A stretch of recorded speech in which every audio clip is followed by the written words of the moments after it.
امام علی علیہ السلام نے فرمایا، اے شخص یاد رکھنا، جب بھی محرم الحرام آنے لگے تو اس کی حرمت کے لیے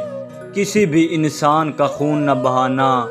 جنگ، فساد، حسد اور کسی بھی مخلوق کو تکلیف دینے سے اپنے آپ کو مقدم رکھنا۔ امام علی علیہ السلام نے فرمایا،